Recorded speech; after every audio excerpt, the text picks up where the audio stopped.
Cumpliendo la gran comisión de nuestro Señor Jesucristo de, por tanto, ir y hacer discípulos a todas las naciones, enseñándoles que guarden todas las cosas que os he mandado.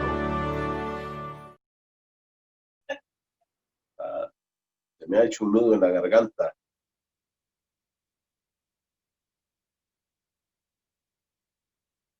Llorando los días que estamos juntos para abrazarnos, para adorar juntos al Rey de Reyes. Doy gracias a Dios por este tiempo. Qué bueno que podemos, hermanos, congregarnos a través de esta plataforma de Zoom.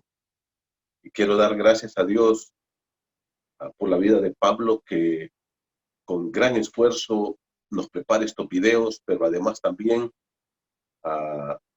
está preparándonos las plataformas para que podamos enseñar la palabra.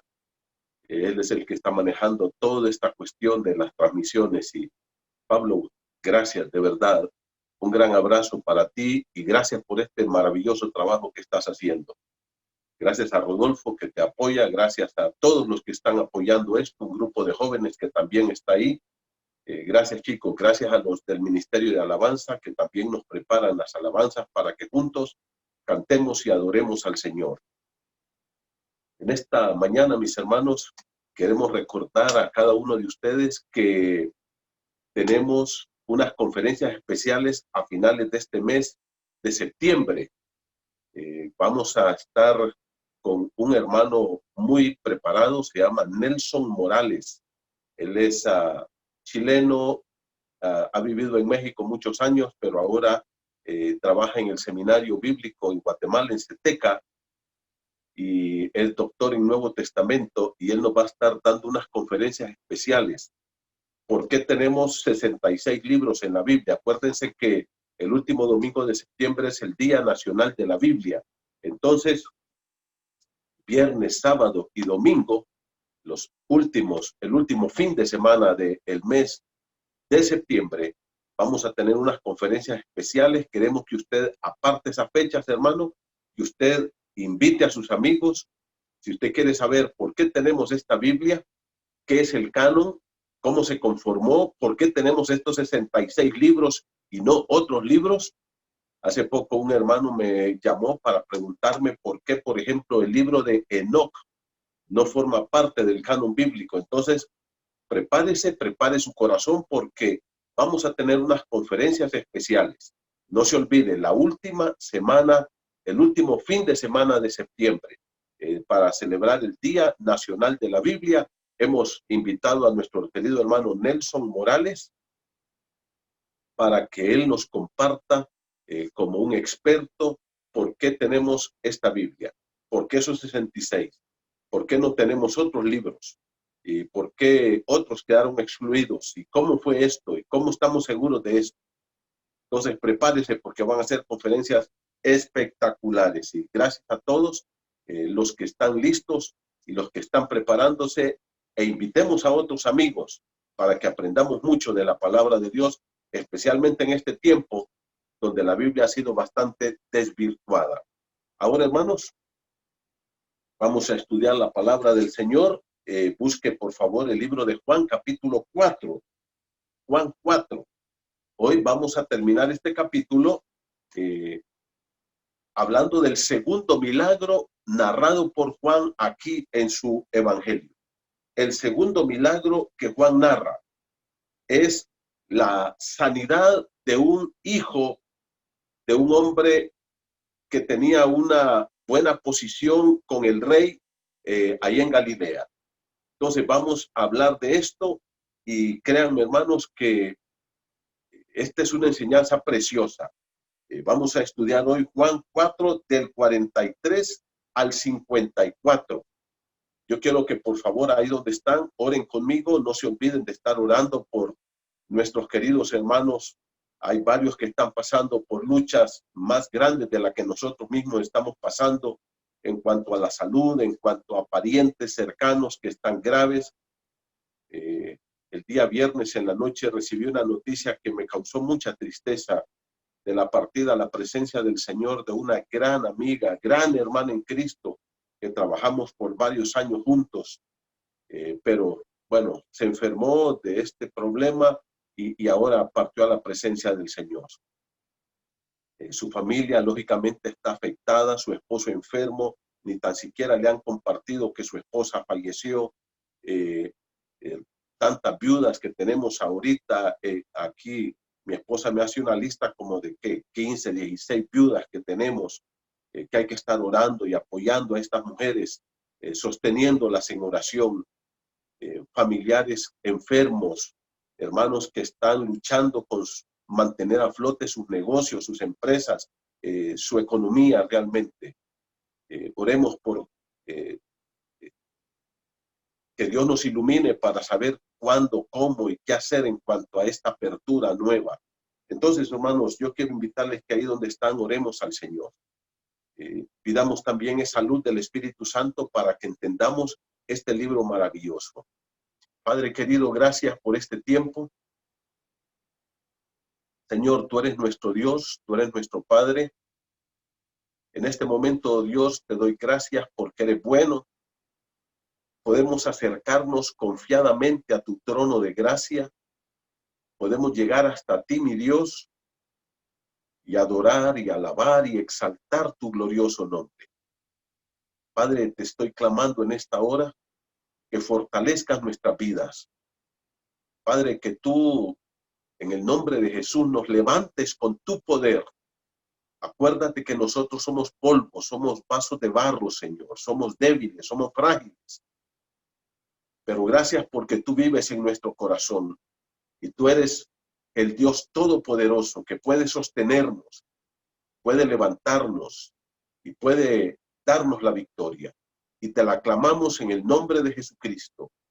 Te pido, Padre, que ese consuelo y esa paz de Dios y ese poder y esa fortaleza y esa esperanza de las promesas preciosas y grandísimas de tu palabra pueda sostenernos. Te clamo por aquellos hermanos que, Padre, a sus parientes muy cercanos y parientes queridos y amigos han partido a tu presencia. Te pido que tú los consueles, que tú les des esa paz de Cristo en su corazón, Señor. Que tú los levantes y que ellos puedan sentir tu presencia, tu compañía, que no están solos, Padre. Padre, te pido que esa promesa que fue leída esta mañana en 2 Corintios 1, que tú has prometido consolarnos en todas nuestras tribulaciones, pueda ser real en este tiempo. También te pido por aquellos amigos y hermanos que están luchando, Señor, por la cuestión de sus empleos, sus negocios, sus trabajos. Padre, que tú traigas fortaleza y fe y que ellos puedan seguir luchando. Padre, provee para todas sus necesidades conforme a tus riquezas en gloria. Guarda y cuida sus vidas. También te pido, Padre, por aquellos que están enfermos, que tú los sanes, aquellos cuyos parientes están enfermos, que tú los consueles también y les des fe y fortaleza para seguir confiando en ti. Padre, te encargo cada hermano, cada hermana en tus manos. Guárdales, cuídales, protégeles. Y te pido por esta patria querida, Señor. Padre, amamos este país. Te pido que tú dirijas las autoridades, toca sus corazones, Señor, y que ellos puedan ser sensibles a la necesidad de este pueblo, Señor. Padre, que haya justicia, que haya bondad en el corazón de ellos, que haya amor, y que tú, Padre, les lleves a los pies de Cristo y que te conozcan y que puedan tener un encuentro personal con Jesucristo.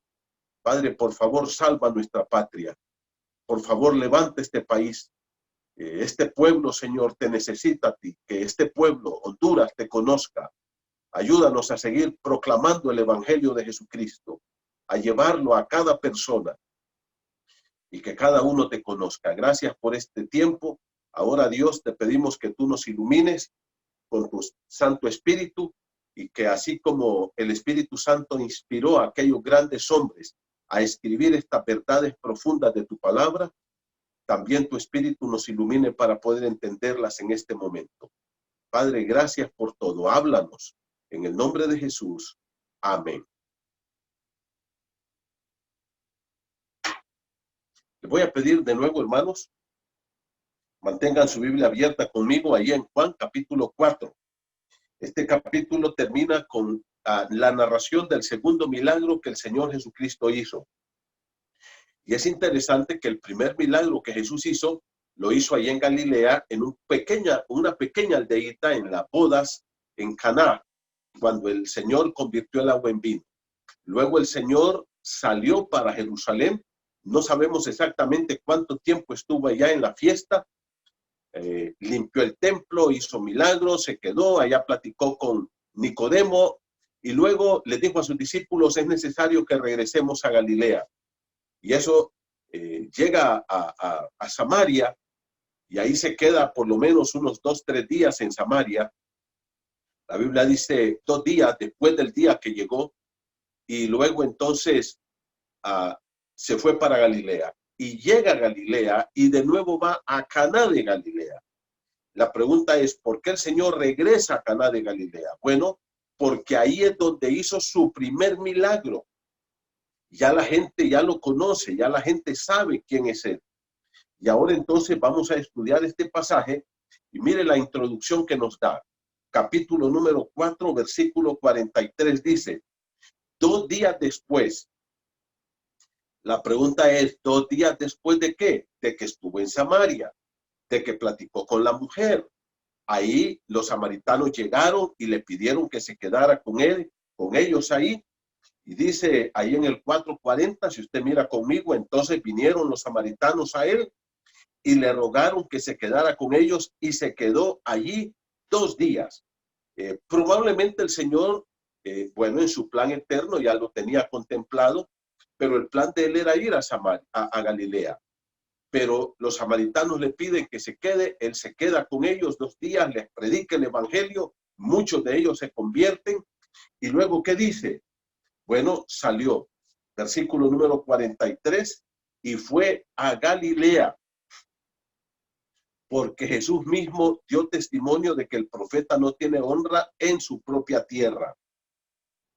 Verso 45 dice, cuando vino a Galilea, los galileos le recibieron habiendo visto todas las señales que había hecho en Jerusalén en la fiesta, porque también ellos habían ido a la fiesta. Como ustedes pueden ver acá, el Señor dice, Juan nos narra aquí que el Señor se fue, después de que convirtió el agua en vino aquí en Caná de Galilea, se fue a Jerusalén y dice que los galileos también subieron porque eran fiestas que todos los galileos tenían que subir y no solamente los galileos, todos los judíos subían a la fiesta. Se supone, hermanos, que para estas fiestas Jerusalén se miraba inundada de más de 1 millón de personas que llegaban para estar ahí y celebrar estas fiestas. Imagínense ustedes, era un pandemonio, aquello era terrible. Pero en medio de todo esa algarabía de todo el gentío, ahí está Jesús, en esta primera fiesta que él sube, ya siendo popular. Y comienza, dice, a hacer muchos milagros. Y miren cómo dice aquí en el versículo 45. Dice, habiendo visto todas las cosas que había hecho en Jerusalén en la fiesta. El Señor subió de Galilea a Judea. Allí estuvo en la fiesta, se quedó y dice que allí hizo muchas señales. Hizo muchos milagros, sanó muchas personas. Ahora, ¿cuál es el punto aquí, mis hermanos? Dice, versículo número 45, cuando vino a Galilea. Quiero decirles que Galilea era una región bastante grande. Les voy a poner un ejemplo. Es como que alguien diga el departamento de Comayagua. Pero Comayagua es el departamento grande, pero en Comayagua hay muchas ciudades.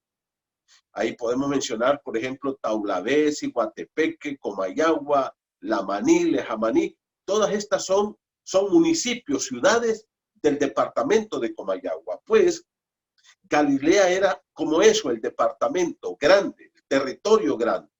Y allá habían varias ciudades. Por ejemplo, Nazaret era una de las ciudades de Galilea. Ahí Jesús se crió y estuvo ahí por lo menos viviendo 28 años. Luego está Caná de Galilea. Está Capernaum, que estaba en Galilea.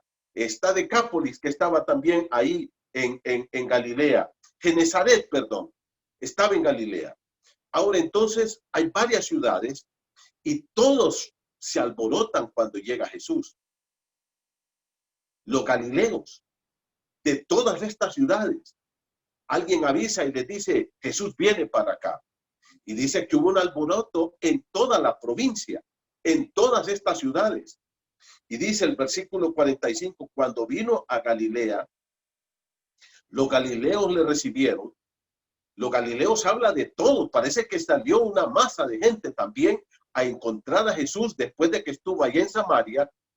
Y dice, porque habían visto, le recibieron, habiendo visto todas las cosas que había hecho en Jerusalén en la fiesta, porque también ellos habían ido a la fiesta. Allá se enteraron quién era Jesús de verdad. Ahora, cuando Jesús regresa, sale la multitud a recibirle. Versículo número 46 dice, vino pues Jesús otra vez a Caná de Galilea, y Juan recalca esto, donde había convertido el agua en vino, y había en Capernaum un oficial del rey cuyo hijo estaba enfermo. Ahora, Juan recalca aquí que ahí en Caná fue donde Jesús había convertido el agua en vino. Juan 2, donde hizo el primer milagro el Señor Jesucristo. Y dice que ahí manifestó su gloria. Y de nuevo recalco, Juan llama a los milagros de Jesús, le llama señales. ¿Por qué? Porque apuntaban al Mesías. Es como cuando tú vas buscando alguna dirección y vas buscando una señal que te dirija hacia donde tú quieres llegar. En nuestro país, nuestras carreteras y calles no están muy señaladas. Pero, por ejemplo, tú vas a ciudades de Estados Unidos y ahí te van señalando tal ciudad. Por ejemplo, tú vas para Houston y venís de California, pues ahí te van diciendo en el camino, tienes que ir por esta y tienes que ir aquí. De repente, sálete aquí y agarra esta otra para llegar, y te van dando señales. Pues las señales, hermanos, nos marcan un rumbo, una dirección hacia donde nosotros queremos llegar. Por eso Juan le llama señales a lo que es los milagros de Jesús, que marcaban un rumbo señalando a Jesucristo como la persona indicada, como el Mesías. Ahora, ¿cuál es el punto aquí? Dice, esto ocurre en Caná de Galilea. Jesús está en Caná, en una pequeña aldea, pero de todas las ciudades de Galilea han llegado. Hay gente que está ahí, de Nazaret, vienen de Capernaum, vienen de Genezaret y de varias ciudades, varios pueblos que estaban en Galilea. Y de repente aparece aquí la narración de un caballero. Este caballero dice que vivía, mira el versículo número 46, y había en Capernaum. Capernaum era una aldea pequeña, un pueblo pequeño que estaba en la ribera del mar de Galilea. Ahí estaba esta pequeña aldea, junto al mar de Galilea. Ahora, la noticia de que Jesús llega hasta Capernaum. ¿Y qué pasó? Este hombre tiene una profunda necesidad. Y yo quiero que ustedes miren lo que dice aquí. Vino pues Jesús otra vez a Caná, estoy leyendo 4:46, y dice, vino pues Jesús otra vez a Caná de Galilea, donde había convertido el agua en vino, y había en Capernaum un oficial del rey cuyo hijo estaba enfermo. Cuando oyó que Jesús había llegado de Judea a Galilea, vino a él. Él aquí es Jesús. Este oficial vino a Jesús. ¿De dónde vino? Vino de Capernaum. Caminó hasta Caná de Galilea. Aproximadamente, hermanos, 30 kilómetros. ¿Cuánto más o menos? Casi, ¿qué? Podemos decir unas 10, 12 horas de camino. 30 kilómetros, caminando rápido. Y pongo esta cantidad porque este hombre tenía una necesidad urgente. Mire cómo dice el versículo número 47. Cuando oyó que Jesús había llegado de Judea a Galilea, vino a él. Este oficial del rey vino a Jesús y dice, y le rogó que descendiese y sanase a su hijo, que estaba a punto de morir. Literalmente en el original quiere decir, estaba tan débil, tan mal físicamente, que ya solo estaban esperando que este muchacho muriera. Y luego entonces, dice el versículo número 48, entonces Jesús le dijo, si no viereis señales y prodigios, no creeréis. Ahora, ¿cuál es el punto aquí, mis hermanos? Aquí el punto es muy importante. Queremos ir aclarando algunas cosas. Y quería titular a este estudio los problemas o las adversidades son parte de la gracia de Dios. Mire, qué interesante. Nosotros estamos viviendo en tiempos difíciles. Estamos en una pandemia, ya tenemos 6 meses de estar aquí, encerrados, la economía débil, problemas de salud, familias que han perdido seres queridos. Sin embargo, todo esto que está pasando, mi hermano, es parte de la gracia y del amor de Dios para mí, para ti, para todo este país y para todo este mundo, preparándolo para el encuentro con Él, preparándolo para el encuentro con Cristo. ¿Cuántas personas no hay que se les había compartido el evangelio, pero que en este tiempo han sido confrontados con su vulnerabilidad, han sido confrontados con su debilidad, y solo así le han entregado su corazón a Cristo? Parte de la gracia y la misericordia de Dios. Las crisis que vienen a nuestra vida son gracia y amor de Dios para nosotros. Y eso es lo que enseña este pasaje. Ahora, yo quiero que aclaremos algunos puntos. Ya les dije, este personaje vivía en Capernaum, Jesús está en Caná. ¿Cuántos kilómetros? Más o menos 30 kilómetros. Algunos dicen un poquito más, un poquito menos. Digamos 30 kilómetros. Caminando este hombre rápido, casi corriendo, sabiendo que su hijo estaba a punto de morir y que Jesús era su única esperanza. La otra cosa, mire cómo dice aquí. Dice en el versículo número 46 al final. Y había en Capernaum un oficial del rey. Ahora nos preguntamos, ¿de qué rey está hablando aquí el apóstol Juan? Entonces queremos aclarar esto, hermanos. Este oficial del gobierno era un hombre que tenía una alta posición, probablemente era un judío, y este hombre era un hombre de confianza que tenía una alta posición en el gobierno. Ahora yo quiero decir, mire, por ejemplo, la Biblia menciona a Herodes, pero menciona Herodes y la gente cree que es la misma persona siempre. No. Primero, habla de Herodes el Grande. Herodes el Grande era el rey de toda esta región de Palestina cuando Jesús nació. Probablemente Herodes fue rey ahí del año 36 antes de Cristo al año 4 antes de Cristo. ¿Okay? Herodes el Grande. Jesús nació aproximadamente el año 6 antes de Cristo, allá en Belén. Y usted va a decir, ¿cómo es que Jesús nació 6 antes? Sí, por ejemplo, el año 0 no existe. No hay un año 0 en la historia de la humanidad. Hay año 1 antes de Cristo y 1 después de Cristo. Entonces, Herodes más o menos reinó del 36 al 4. Él murió el año 4 antes de Cristo de una complicación renal en Samaria. Ahora, este Herodes, hermano, era el rey de Palestina cuando nació Jesús.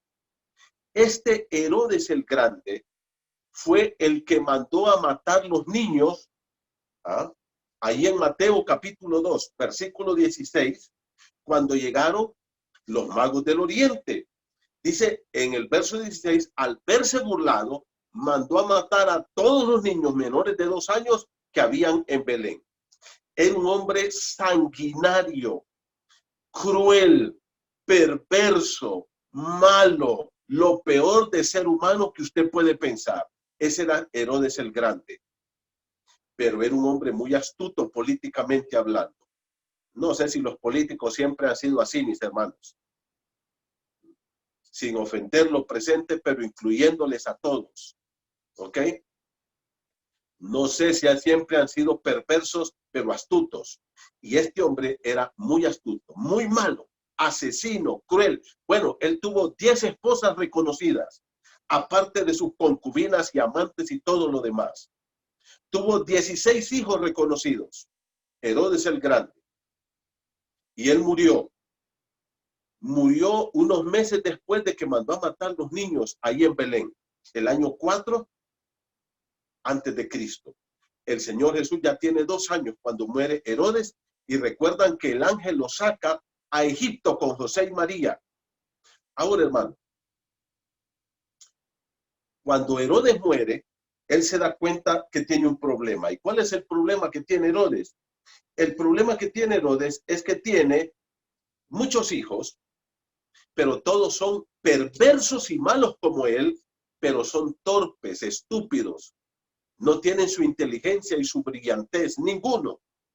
Es más, sus primeros 3 hijos, su primera esposa se llamaba Doris a propósito, y sus primeros 3 hijos los mataron. Los mataron. Y luego entonces le quedaron muchos otros más, pero él se dio cuenta de que todos sus hijos no tenían su capacidad para gobernar. Entonces lo que hizo muy astutamente fue dividir el territorio y lo repartió entre varios hijos y les dio regiones pequeñas. Por ejemplo, Herodes Arquelao gobernaba en la provincia de Judea y Samaria.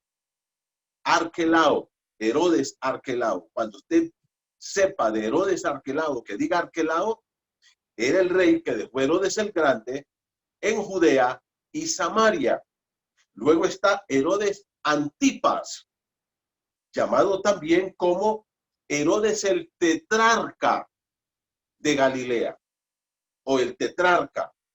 Este Herodes el tetrarca, hermanos, es el que más se menciona en la Biblia. Era perverso, torpe. A Herodes Antipas o a Herodes el tetrarca le tocó la provincia de Galilea y de Perea. ¿Okay? 2 provincias, Galilea y Perea. Y hay un tercer Herodes que se llamaba Herodes Felipe. O muchas veces solo aparece Felipe. A este le tocó la provincia de Traconite y de Iturea. Entonces, Herodes el Grande, y le tocaron otros territorios a este Herodes Felipe. A propósito, Herodes Felipe era el menos peor de todos. El mejorcito, el menos malo, el menos perverso, era Herodes Felipe. ¿Pero qué? Eran todos terribles. Por ejemplo, yo quiero que ustedes miren 2 pasajes conmigo. Vaya conmigo a Lucas 3:19. Lucas capítulo 3, versículo 19, por favor. Lucas capítulo 3, versículo 19. Voy a leer para usted así. Dice: entonces Herodes el tetrarca, ya se dieron cuenta, el tetrarca, hermanos, era el que estaba gobernando el territorio de Galilea. Era tetrarca de Galilea, era el rey. Este alto funcionario que fue a Jesús era funcionario de Herodes el tetrarca, que era el que gobernaba en la provincia de Galilea. Ahora, dice así: entonces Herodes el tetrarca, siendo reprendido por Juan, este Juan es Juan el Bautizador o Juan el Bautista, a causa de Herodías, mujer de Felipe. ¿Quién era Felipe? El otro hermano de Herodes el tetrarca. ¿Se dan cuenta? Eran perversos. Y dice, su hermano, y de todas las maldades que Herodes había hecho. O sea, Juan el Bautista iba no a abrazarse, no iba a orar por Herodes el tetrarca, no iba a decirle qué bueno que sos, Herodes. Mira, admiro cómo gobiernas este territorio. No, no. Lo iba a confrontar con sus pecados. Y dice, versículo número 19, de todas las maldades que Herodes había hecho, sobre todas estas añadió además esta, encerró a Juan en la cárcel. Este Herodes el tetrarca encarcela a Juan y más adelante le voló la cabeza. Él mató a Juan el Bautizador. Ahora, hermanos, este hombre era tan perverso que un día dijo, voy a ir por allá por Traconite, donde está mi hermano Felipe. Y se fue. Y estando allá, miró a su cuñada y la enamora. Y ella era otra mujer pervertida también. Y se la lleva. Y Juan el Bautista entonces le dice, no es lícito tener a tu cuñada. Esa es mujer de Felipe, tu hermano. Regrésale la mujer a tu hermano. Y eso le costó la cabeza a Juan el Bautista. Vaya conmigo al capítulo 23, por favor. Lucas capítulo 23. Mire cómo dice la escritura.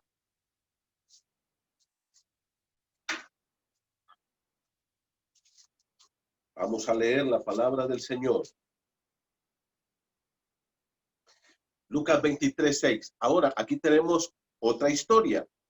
Esta historia, hermano, ocurre al final cuando Jesús fue capturado y está siendo enjuiciado. Pilato quiere zafarse de Jesús. No tiene la intención de condenarlo, aunque Pilato era otro perverso igual que estos Herodes. Asesino y cruel igual. Ahora, Pilato no haya qué hacer. Tiene miedo condenar a Jesús, pero tiene miedo al pueblo, tiene miedo a Roma, ¿cómo se llama? Al emperador romano, al César. Y luego, ¿qué dice, hermanos? Mira el versículo número 23, 6, dice, entonces Pilato oyó decir Galilea. Alguien dijo, Galileo, Jesús. Y dijo Pilato, se le prendió el foco y dice, preguntó si el hombre, Jesús, era Galileo. Y al saber que era de la jurisdicción de Herodes, Herodes es Herodes Antipas o el tetrarca. O sea que Herodes, hermano, tuvo la oportunidad porque estuvo delante de Jesús. ¿Y sabe lo que hizo? Se burló de Jesús, lo azotó. Mire lo que dice el versículo. Estoy leyendo Lucas 23, 7, dice, y al saber que era de la jurisdicción de Herodes, le remitió a Herodes. Claro, Pilato no haya que hacer. Herodes está ahí en esos días por Jerusalén y le dice a alguien, Galileo, dice, se lo mando a Herodes. Herodes me va a quitar este problema. Él lo va a condenar. Y entonces dice así, le remitió a Herodes que en aquellos días estaba en Jerusalén. Verso 8, también Herodes, viendo a Jesús, se alegró mucho porque hacía tiempo que deseaba verle, porque había oído muchas cosas acerca de él y esperaba verle hacer alguna señal. Vayan subrayando estos detalles, hermano. Herodes esperaba ver que Jesús hiciera algún milagro. ¿Ya se dan cuenta? Y dice, versículo número 9, y le hacía muchas preguntas. Herodes, el tetrarca de Galilea, el rey, al Señor Jesús. Pero él nada le respondió. Jesús estaba callado. Acuérdense que Isaías 53 dice que como oveja fue llevado al matadero y no abrió su boca. Verso 10, y estaban los principales sacerdotes, Anás y Caifás, los escribas, acusándolo con gran vehemencia, aquí con odio, con furor, exigiendo que Jesús fuera condenado. Entonces era Herodes, este es Herodes el tetrarca, el hijo de Herodes el grande, con los soldados le menospreció y le escarneció, vistiéndole una ropa espléndida, y volvió a enviarle a Pilato. Dijo, no, ya no me meto en esto, y se lo volvió a mandar a Pilato. Estos Herodes eran perversos, hermanos. Ahora, la palabra de Dios dice que este hombre era un hombre oficial de este rey. Pero miren ustedes, hermanos, este Herodes el tetrarca tuvo unas oportunidades extraordinarias. Hay dos eventos más que yo quiero recalcar con respecto a esto de Herodes. Uno de ellos, de todos los que ya hemos visto y ver quién era este Herodes, cómo Juan el Bautista lo confrontó, cómo tuvo la oportunidad de estar frente a Jesús y todo despreció sus oportunidades. ¿Se dan cuenta? No hay excusa delante de Dios. Este Herodes un día va a estar allá ante Jesús y Jesús lo condenará, no por ser perverso, sino por rechazar la salvación en Cristo Jesús. Ahora, hermanos, miren conmigo dos eventos más. Vayan conmigo a Lucas 8, por favor. Miren conmigo Lucas capítulo 8. Dice la escritura así. Miren lo que dice. Herodes, hermanos, estuvo cerca la salvación de Dios. Tuvo cerca las oportunidades. Voy a leer capítulo 8 de Lucas, verso 1. Aconteció después que Jesús iba por todas las ciudades y aldeas, predicando y anunciando el evangelio del reino de Dios, y con él los 12. Y algunas mujeres que habían sido sanadas de espíritus malos y de enfermedades, María, que se llamaba Magdalena, de la cual habían salido 7 demonios. Y mire lo que dice el verso 3. Juana, mujer de Chuza, intendente de Herodes, y Susana y otras mujeres le servían con sus bienes. O sea, Susana dice que era la mujer de Chuza. ¿Y quién era este tal Chuza? Dice que era intendente de Herodes. Esta mujer se llamaba Juana, perdón. Juana era esposa de un tal Chuza que era uno de los más cercanos de Herodes. Y esta gente estaba ahí alrededor de Herodes. Y uno más, vaya conmigo a Hechos 13. Mira dónde aparece de nuevo este personaje. Hechos capítulo 13. Mire lo que nos enseña la escritura. Leo para ustedes Hechos 13:1. Dice, había entonces en la iglesia que estaba en Antioquía profetas y maestros. ¿Quiénes son estos profetas y maestros que eran los líderes de esta iglesia en Antioquía? Dice Bernabé, Simón, el que se llamaba Níger, Lucio de Cirene, y subraye, Manahem, el que se había criado junto con Herodes el tetrarca.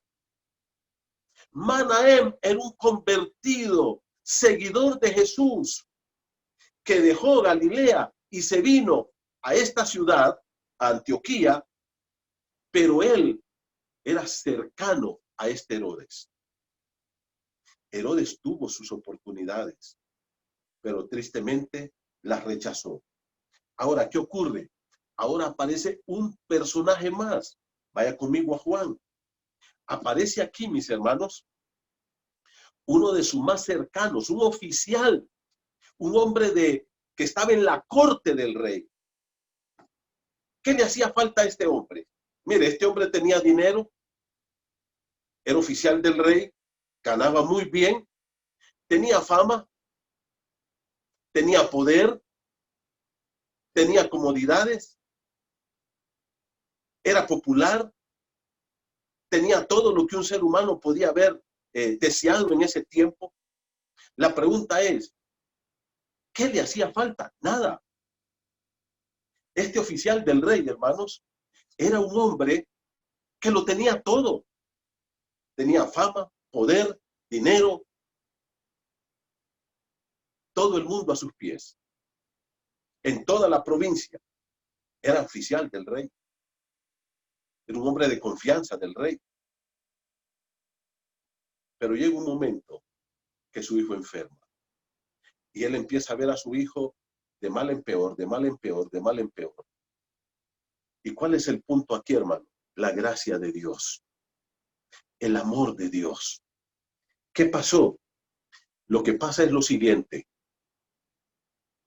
Este hombre llega a un momento cuando se da cuenta que su dinero no le puede ayudar, que el poder que tiene y la ayuda del rey, Herodes el tetrarca, que era su gran amigo, no le pueden ayudar, que su popularidad no le puede ayudar, que nada de lo que tiene puede ayudarle, ni él mismo puede ayudar a su hijo. Entonces Dios lo desnuda, como nos ha desnudado en este tiempo. ¿Se da cuenta? Como Dios nos ha desnudado en este tiempo. El orgullo del hombre es quebrado. ¿Cuántas personas no hay que sus parientes cercanos, y no hablo de ustedes y de nosotros, hermano, estoy hablando de Honduras, estoy hablando de Estados Unidos con más de 180,000 muertos? ¿Qué no hubiera dado esta gente por salvar a uno de estas personas? ¿Qué no hubieran dado los médicos por salvar a sus amigos médicos que fallecieron? Que en Honduras creo que van más de 40 personas ahí entre enfermeros y médicos. ¿Qué no hubieran hecho? ¿Qué no hubieran pagado? Hay gente que puede decir, mire, ¿cuánto me cobra? Sáqueme todos los enfermos de esta clínica, yo voy a pagar por todo. Pero quiero que me salven a esta persona. Y Dios nos desnuda y nos va quebrantando, hermanos. Mi amigo, Dios nos quebranta. Y llega un momento que dice, recuerda lo que dijo el salmista en el Salmo 121, alzaré mis ojos a los montes. Pregunta, ¿de dónde vendrá mi socorro? ¿Quién es nuestro ayudador? ¿Quién es? Y esto es gracia de Dios. Este hombre lo tenía todo, pero en un momento se dio cuenta de que nada de esta vida podía ayudarlo. En un momento se dio cuenta de que todo en esta vida es vano, de que todo en esta vida no es seguro. No hay nada seguro en esta tierra. Hermano, por favor, abramos nuestros ojos.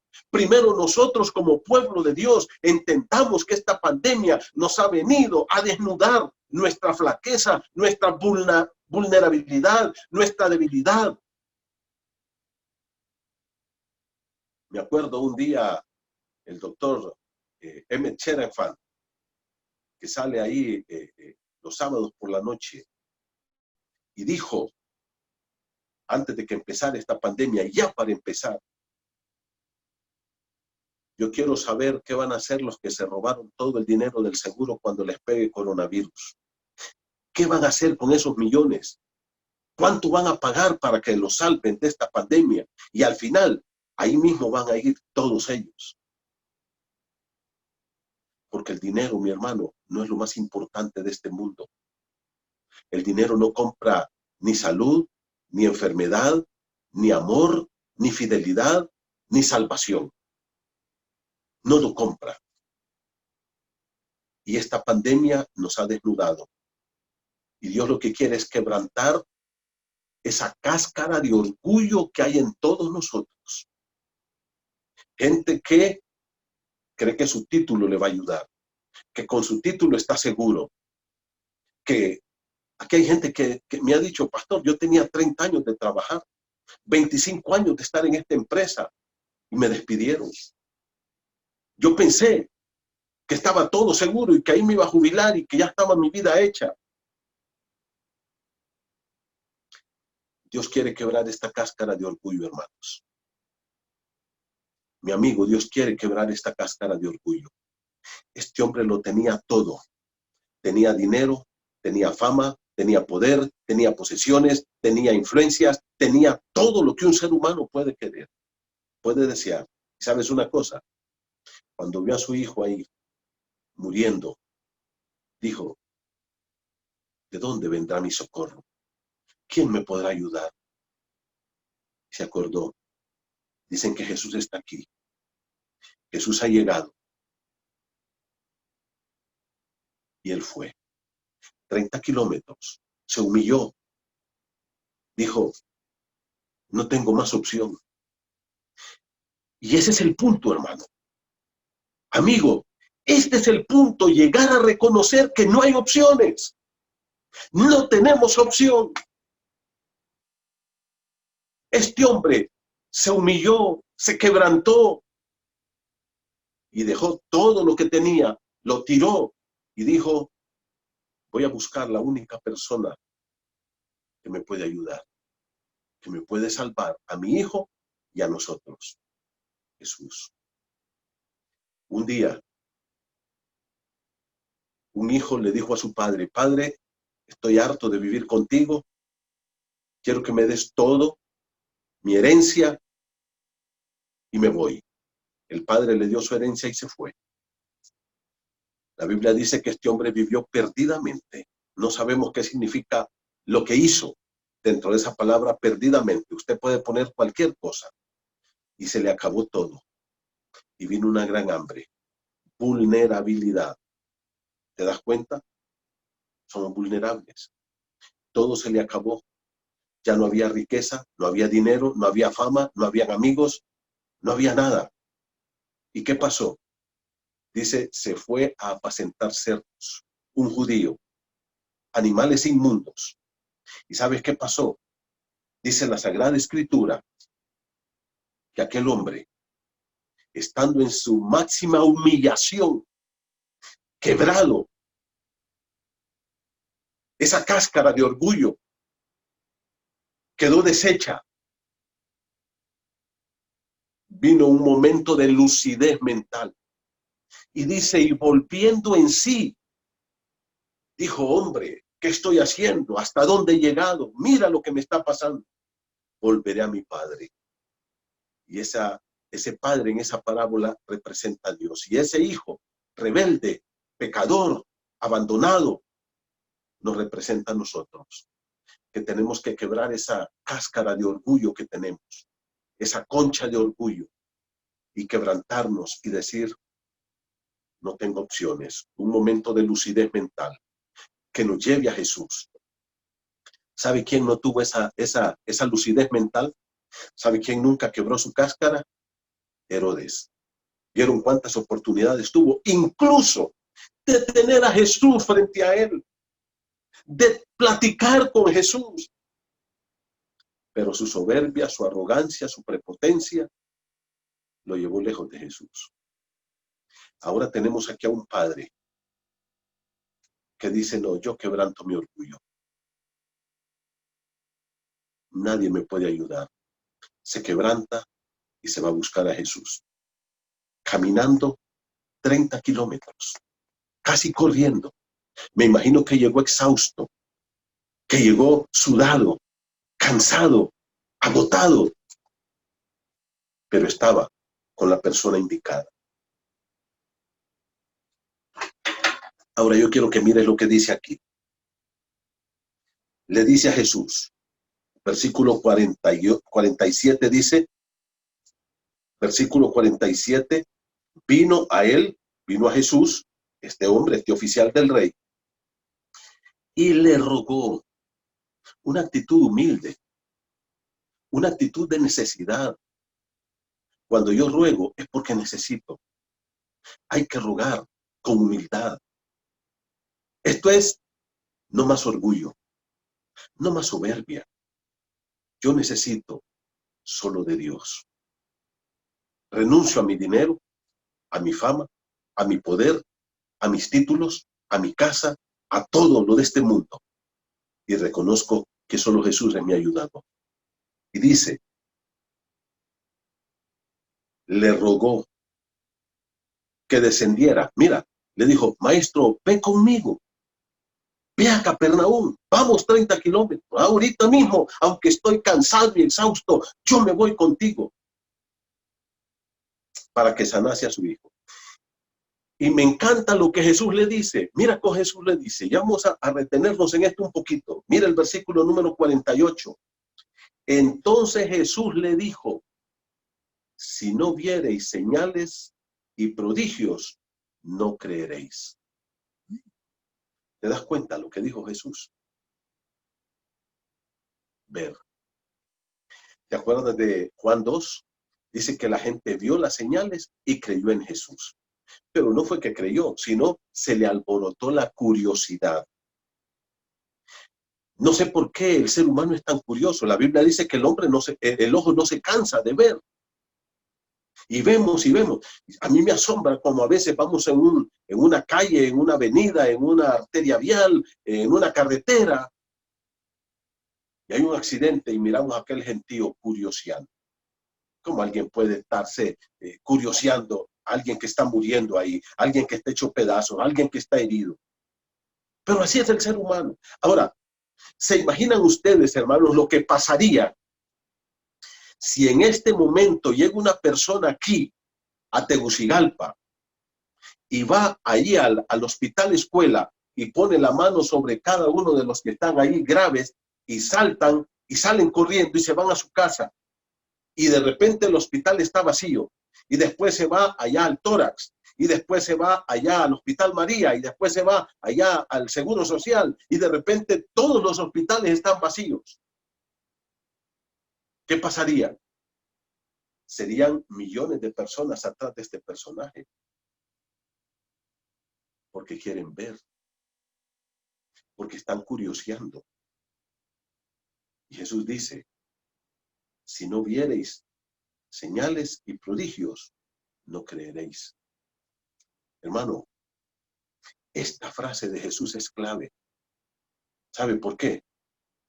Porque el Señor no quiere que nosotros andemos por vista. Mire lo que dice, versículo 45. Repase conmigo, por favor. Estamos en Juan 4:45. Cuando vino a Galilea, los galileos le recibieron, subraye, habiendo visto. Vieron, se pusieron curiosos, habiendo visto todas las cosas. Versículo 46. Vino pues Jesús otra vez a Galilea de Caná, otra vez a Caná de Galilea, donde había convertido el agua en vino. Lo vieron cuando hizo eso.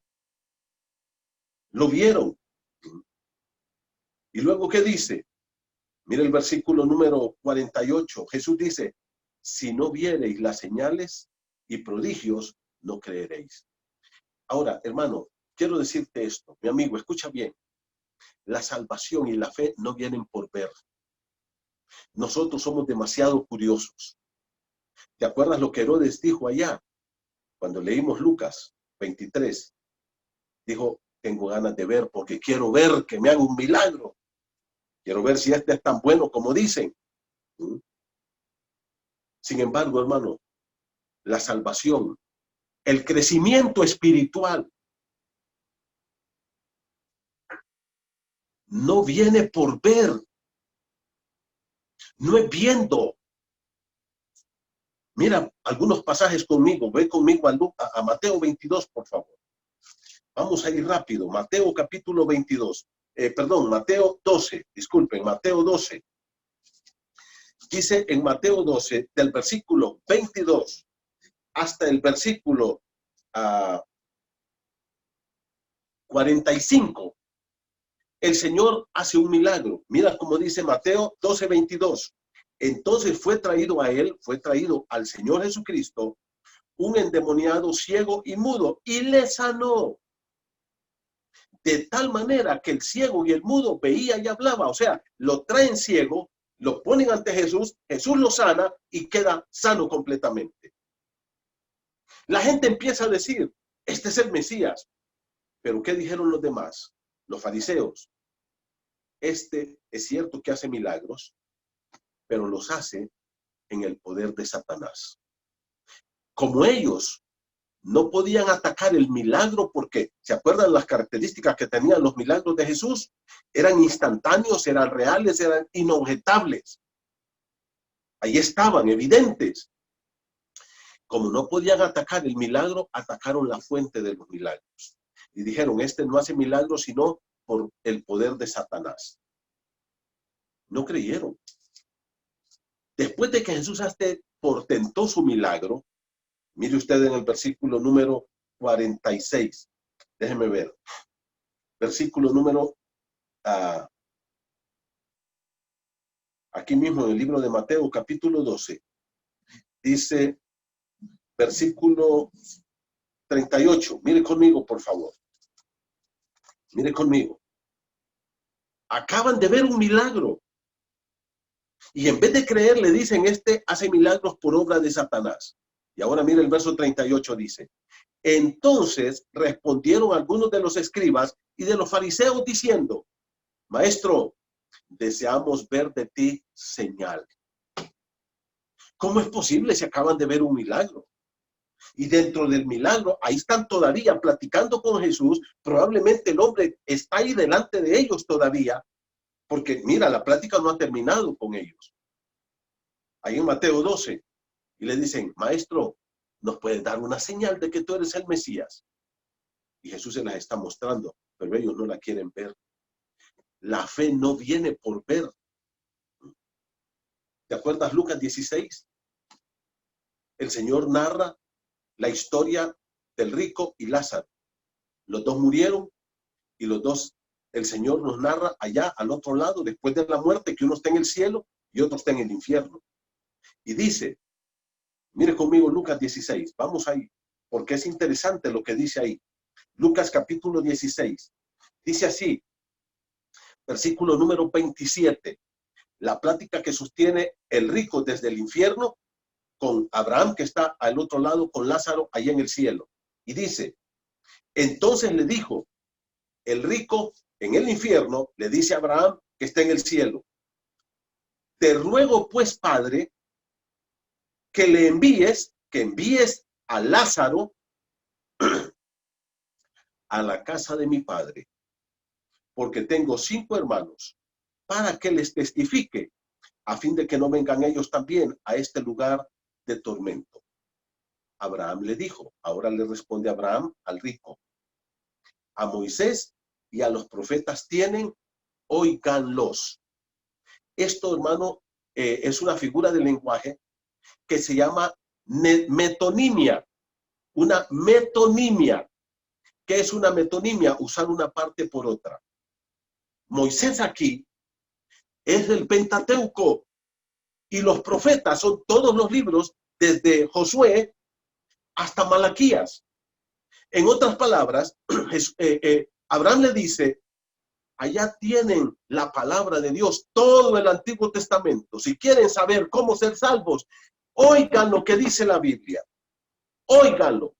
Y mire cómo le dice, versículo número 30. Entonces el rico le contesta, no, padre Abraham, pero si alguno fuere a ellos de entre los muertos, se arrepentirán. Ah, el día que está mi familia allá en la tierra, mire que llega Lázaro, van a quedar boquiabiertos y van a decir, tenemos que buscar la salvación. Un gran milagro ha ocurrido. Lázaro resucitó. Y este es otro Lázaro, no es el que resucitó Jesús. Y ahora mire cómo dice el verso número 31. Mas Abraham le dijo, si no oyeren a Moisés y a los profetas, ¿qué quiere decir? Si no leen la Biblia, tampoco se persuadirán, aunque alguno se levantare de entre los muertos. Aunque miren milagros, si no oyen la palabra de Dios, no hay arrepentimiento, porque lo único que produce arrepentimiento es la fe en lo que Dios dice en su palabra.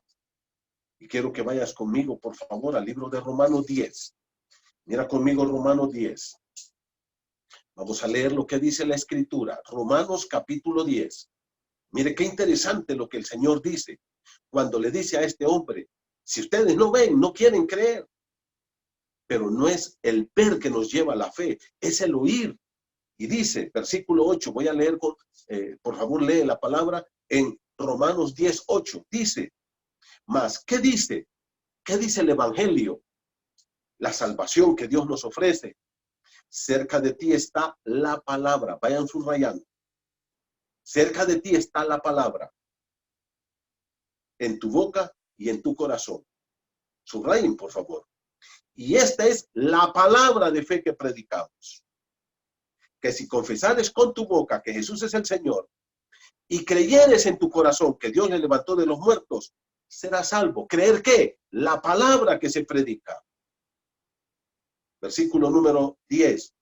Porque con el corazón se cree para justicia, pero con la boca se confiesa para salvación.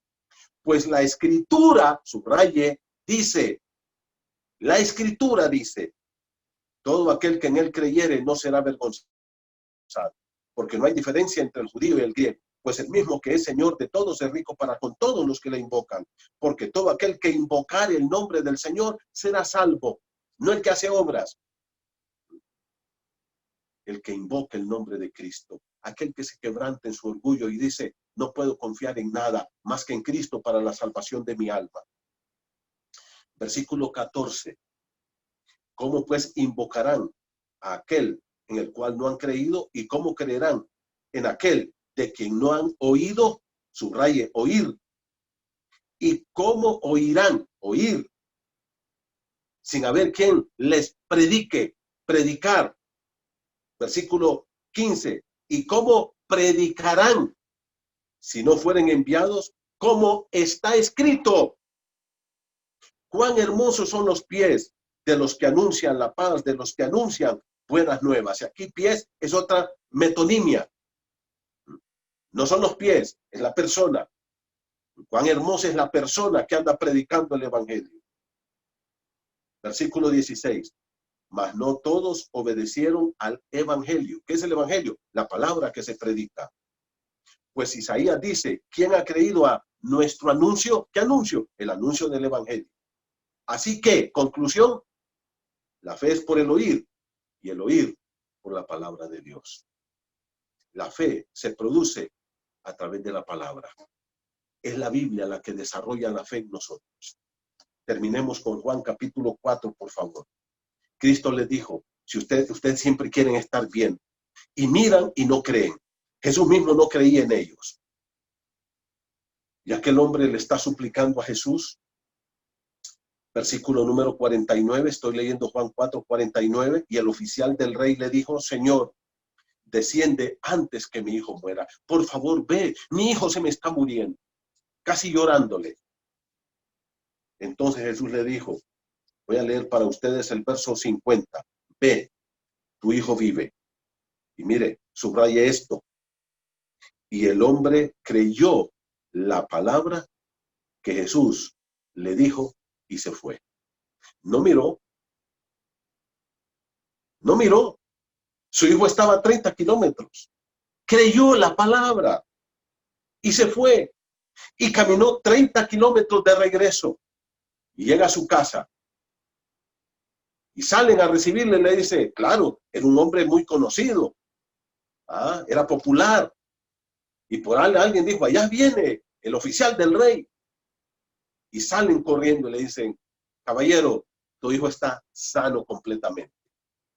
Y él les pregunta, ¿a qué horas comenzó a dejarle la fiebre y a sentirse mejor? Ayer, le dijeron, ayer a las 7. ¿Sabe qué hora era? La 1 de la tarde. Ayer a la 1 de la tarde le dejó la fiebre. Conclusión de la historia. El padre entonces entendió que aquella era la hora que Jesús le había dicho, subraye, le había dicho, tu hijo vive, y creyó. ¿Qué creyó? La palabra de Jesús. Creyó lo que Jesús le dijo. Y él se convirtió. Y ahí estaba cerca de Herodes, pero Herodes nunca lo quiso hacer. Mi querido hermano, la fe es por el oír. Mi amigo, no andemos atrás de ver cosas. Si cosas pasan, que pasen. Si Dios sana a una persona, que lo sane. Si Dios tiene poder para hacer eso. Pero en este tiempo de pandemia, en este tiempo de miseria que estamos viviendo, en este tiempo de tanta calamidad, de tanta enfermedad, de tanto temor, donde Dios ha desnudado nuestras debilidades, Dios nos dice, ¿te das cuenta que tú solo a mí me tienes? Que yo soy tu única esperanza para la salvación presente y para la salvación eterna. quebrantemos estas capas de orgullo que tenemos, estas cáscaras. Vayamos postrándonos a la presencia de Dios y reconozcamos que nada en esta vida es seguro. Ni el dinero, no importa cuánto tengamos, ni las propiedades materiales, ni la fama, ni el poder, nada. Cristo dice, aquí estoy yo. Vayamos a Él, creyendo lo que Él dice en su palabra. ¿Qué dice Él? Que Él te ofrece perdón, salvación y vida eterna. Te la regala por medio de su Hijo Jesús. Él, Jesús, es tu única esperanza de salvación presente y de salvación eterna. Nadie más y nada más te va a salvar más que Jesús. Él vino y murió por tus pecados, por mis pecados. Pagó en la cruz. Él fue sepultado y resucitó y hoy vive. Y es tu única esperanza de salvación. ¿Qué vas a hacer con Jesús? Dos personajes, el rey, Herodes el tetrarca, mantuvo su orgullo y es perdido en el infierno. Su oficial se quebrantó, reconoció su vulnerabilidad, reconoció que él necesitaba a Jesús, se quebrantó y lo fue a buscar y encontró la salvación. ¿De cuál de los dos vas a ser tú? Yo te invito a que le recibas como tu Salvador. Terminemos con oración. Padre, gracias por este tiempo. Ayúdenos a todos nosotros, incluso a tu pueblo, a quebrantar nuestro orgullo, Señor. A entender lo vulnerables y frágiles que somos. A entender lo débiles que somos. Y que solo en Cristo podemos tener poder, salvación y vida eterna. Quebrante esas cáscaras de orgullos que están en nosotros, Señor. Y que nosotros podamos ofrendarte en nuestra vida a ti. Renunciar a todo este materialismo, a todo este egoísmo, al hedonismo. Renunciar a todo este mundo tan sucio, engañoso y mentiroso. Y que podamos poner nuestra mirada en Cristo. Porque todo esto que está pasando es parte de tu gracia, amor y misericordia. De enseñarnos lo débiles que somos nosotros. De cuánto necesitamos de ti, mi Dios. Gracias por esta mañana. Por favor, fortalece la fe de tu pueblo, que en este tiempo vengamos más y más a tu palabra, estudiemos tu palabra, que confiemos en tu palabra y que tu palabra nos lleve a volver nuestros ojos a ti, a poner toda nuestra confianza y toda nuestra esperanza en ti. Padre, no es un jefe que es amigo de nosotros en quien tenemos la esperanza, no es en nuestro negocio, no es en el dinero, no es en el médico que es amigo de nosotros, no es en nada de esto. Nuestra única esperanza es Cristo. Y ayúdanos a confiar en ti. Padre, ponemos nuestra vida en tus manos. En el nombre de Jesús. Amén. Hermanos, gracias. Que Dios los bendiga. No se olviden. Siempre vamos a continuar con estos estudios. Día miércoles entramos al tercer milagro de Jesús en Juan capítulo 5. Les esperamos a todos. Les amamos y oramos por ustedes. Que Dios los bendiga.